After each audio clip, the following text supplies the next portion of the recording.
फेरि त्यही एउटा नकल गर्नु र आज हाम्रो नानीहरूले गर्ने गइरहेको चाहिँ एउटा फार्मिङ एग्रिकल्चर धान कसरी रोपिन्छ त्यसकै नकल गर्नु गइरहेको छ।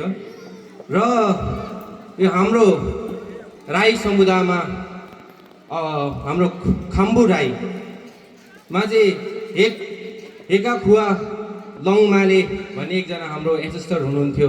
उहाँले नै हाम्रो एग्रिकल्चर सुरु गरेको भन्ने एउटा मानिन्छ। र चासुङ सिल्ली चाहिँ हामीले एउटा एग्रिकल्चर कसरी गरिन्छ, धान एउटा बेसिक स्टेपदेखि पहिला खनेकोदेखि लिएर एउटा बारी जिलाकोदेखि लिएर त्यहाँदेखि अन्ना छरेर बिटा बनाएकोदेखि लिएर त्यसलाई बोकेर धोएर खाएर हात चुटेकोसम्म छ, मुख चुटेकोसम्म छ, सबै कुरा चाहिँ नानीहरूले एउटा डान्सको माध्यममा गरेर देखाउने गइरहेको छ। र आज हाम्रो नानीले गर्नु गइरहेको चाहिँ चाया अथवा काया भनिन्छ। काया मतलब धान अनि चाया मतलब चामल।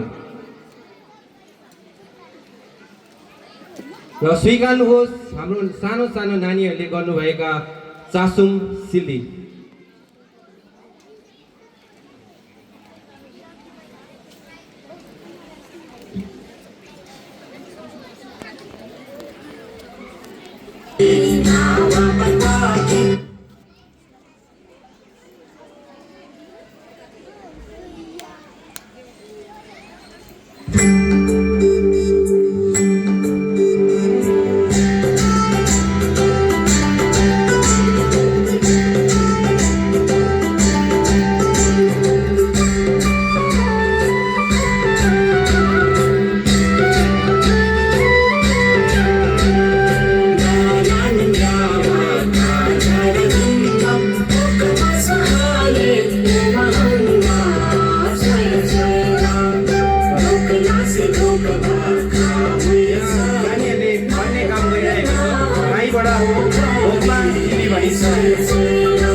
बारी दिलाउने, माटो दिलाउने र यहाँ भएको सबै कुरा मिलाउने काम गरिन्छ। राईबाट चामा सिल्ली भन्ने गरिन्छ। र त्यस पश्चात हाम्रो नानीहरूले अन्ना गर्ने र हामीले चामा सिल्ली भनिन्छ। साथै अन्ना रोपिसकेर त्यसलाई बिटा बनाएर रोप्नको लागि तयारी गर्ने राईमा भनिन्छ चामा सिल्ली।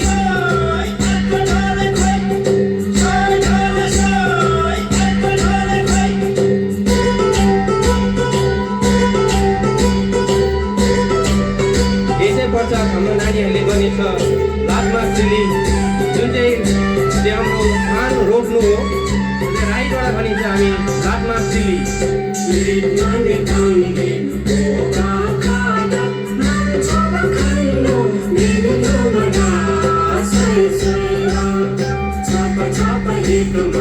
र धान बढिसकेर त्यसलाई काट्ने काम गरिरहेको छ हाम्रो नानीहरूले। र यो राईमा भनिन्छ हामी कोम्मा सिल्ली। र धान काटिसकेर त्यसलाई बिटा बनाएर एकसाथ बटुल्ने काम भइरहेको छ, यसलाई भन्छ कोम्मा सिल्ली। र त्यसलाई टोकोमा हालेर घरतर्फ लाग्ने र त्यसलाई भन्छ चार धानमा। र त्यसलाई अन्ना निकाल्ने काम भइरहेको छ, सबैले जोड दिएर पछारेर।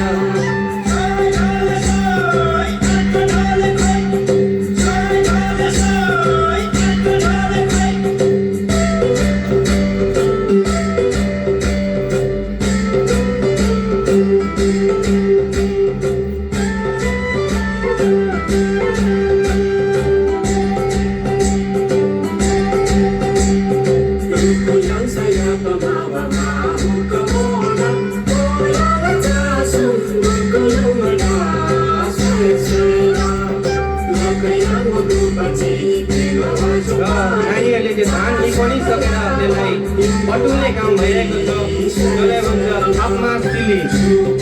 र त्यसलाई निपल्ने सबै मैला निकालेर खानुको लागि तयारी गर्नुको लागि उहाँले निपलिरहेको छ, हङ्गाइरहेको छ। र अब निपलिसकेर नानीहरूले भाँडामा एकदम शुद्ध पानीले धुने काम भइरहेको छ र भुइँसकेर आगोमा पकाएर खानुको लागि तयार बनाउनको लागि भइरहेको छ र त्यसलाई भनिन्छ आमा सिली।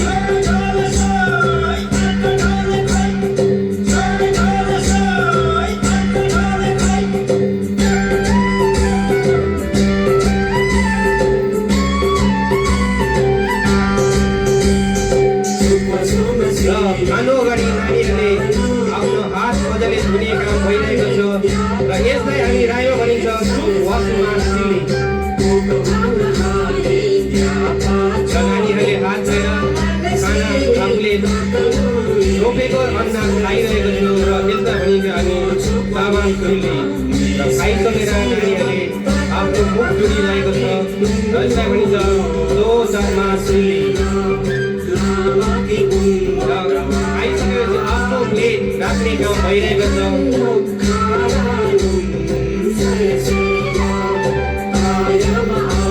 अन्त्यमा हाम्रो नानीहरूले सबै काम गरिसकेर तपाईँहरूबाट बिदा लिने काम भइरहेको छ। सबैले